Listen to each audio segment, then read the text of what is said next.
નમસ્કાર વિદ્યાર્થી મિત્રો, હું શૈલેષ દલસાણિયા નિરંજન સ્કૂલમાં આપનું હાર્દિક સ્વાગત કરું છું. હવે આપણે સ્ટાન્ડર્ડ 10થમાં subject English poem 1 my song છે આપણે આજે સમજવાના છીએ. આ જે પોયમ છે એ જનરલી એક માતા પિતાના આશીર્વાદ રૂપ છે. માય સોંગ એટલે માતા પિતાના આશીર્વાદ થાય. ઘણા બધાને અમુકને પ્રશ્ન, માય સોંગ એટલે મારું ગીત. જોજો, માતા પિતાના આશીર્વાદ છે એ હંમેશા એના બાળકની સાથે જ રહે. અને આના લેખક પણ મહાન છે, રવિન્દ્રનાથ ટાગોર, જેને વર્લ્ડમાં નોબેલ પુરસ્કાર પણ મળેલો છે પોતાની પોએટ્રીને લઈને, એટલે કે પોયમોને લઈને. તો સ્ટાર્ટ કરીએ છીએ પોયમ 1 માય સોંગ. ભાષાંતર ખાસ ધ્યાન રાખજો, આના બધી પ્રશ્નો પણ હશે આપણે સમજવાના. ધીસ સોંગ ઓફ માઇન એટલે કે આ મારું ગીત, વિલ વાઇન્ડ એટલે વીંટળાવવું, ઇટ્સ મ્યુઝિક એટલે તેના સંગીતની સાથે વીંટળાશે, અરાઉન્ડ યુ એટલે તમારી આજુબાજુ, કે મારું આ ગીત છે તેના સંગીતની સાથે તારી આજુબાજુ વીંટળાશે. વીંટળાશે મીન્સ કે હંમેશા મારા આશીર્વાદ તારી સાથે જ રહેશે. માય ચાઇલ્ડ મારા બાળક, like the found arms of love. Found arms of લવ એટલે કે પ્રેમાળ હાથની જેમ, કે હે મારા બાળક, મારું આ ગીત છે પ્રેમાળ હાથની જેમ તારી આજુબાજુ છે, સંગીતની સાથે વીંટળાશે એટલે હંમેશા સાથે જ રહેશે એમ. અને જોજો, માતા પિતાના આશીર્વાદ છે હંમેશા સાથે જ રહે, એ ક્યારેય છે આપણને ભૂલાતા નથી, અને આપણો સંગાત પણ એ ક્યારેય છોડતા નથી. This song of mine will touch your forehead. Touch કરવું એટલે સ્પર્શ કરવું, ફોરહેડ એટલે કપાળ, like a kiss of blessing. Kiss એટલે ચુંબન, બ્લેસિંગ એટલે આશીર્વાદ. કે મારું આ ગીત છે આશીર્વાદના ચુંબનની જેમ તારા કપાળને સ્પર્શ કરશે. ફોરહેડ એટલે કપાળ થાય, કે માં છે જોજો બાળકના કપાળ ઉપર ચુંબન કરે, એ એક પ્રકારના આશીર્વાદ કહેવાય. એટલે અહીં કે છે કે મારું આ ગીત છે આશીર્વાદના ચુંબનની જેમ તારા કપાળને સ્પર્શ કરશે. વેન યુ આર અલોન, જ્યારે તું એકલો હોઈશ. અલોનનો મિનિંગ શું થાય? એકલો. It will sit by your side. Sit એટલે બેસવું, બાય યોર સાઈડ એટલે તારી બાજુમાં બેસશે. જોજો, હંમેશા આપણે લાઈફમાં ક્યારેય પણ એકલા હોઈએ ત્યારે માતા પિતાના આશીર્વાદ છે હંમેશા સાથે હોય.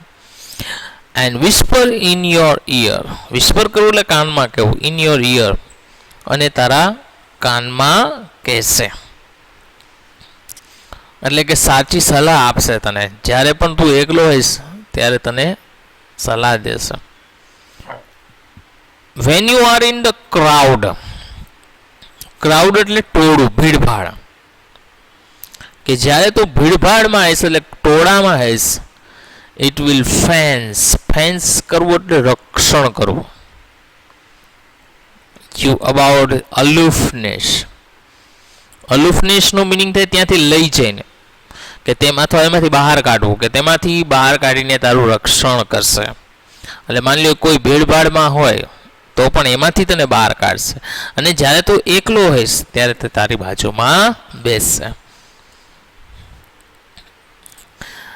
મિત્રો, એના ઉપરથી પ્રશ્નો પણ છે, જોઈએ છે. પહેલો પ્રશ્ન છે, what will the song do when the child is in the crowd. કે બાળક છે ભીડમાં હોય અથવા ટોળામાં હોય ત્યારે ગીત શું કરશે? તો કે van the child is in the crowd the song will protect the child. કે ગીત છે તેનું રક્ષણ કરશે. ટોળામાં હશે ત્યારે શું કરશે? રક્ષણ કરશે.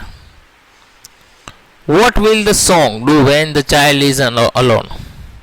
કે જ્યારે બાળક છે એકલું હશે ત્યારે ગીત શું કરશે?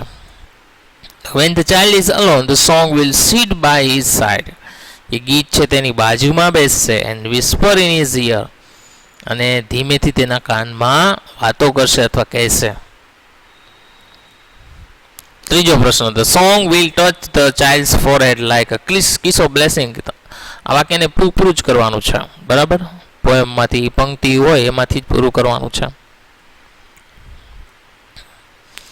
The song will wind its music around the child like આ વાક્ય પણ પૂરું કરવાનું છે like the found arm of લવ પ્રેમાળ હાથની જેમ. ક્વેશ્ચન નંબર 5 છે when the child is alone કે જ્યારે બાળક એકલું હોય the song will protect it. આ બે વાર થઈ ગયું છે song will કે ગીત છે તેનું રક્ષણ કરશે. True or false? એકલું હોય તે રક્ષણ કરશે નહીં, ટોળામાં હોય ત્યાં રક્ષણ કરશે ને, એટલે આમાં શું આવશે? ફોલ્સ આવશે. બરાબર. છઠ્ઠો પ્રશ્ન છે when the child is alone જ્યારે બાળક એકલું હોય the song will whisper in his ear. True કે ફોલ્સ?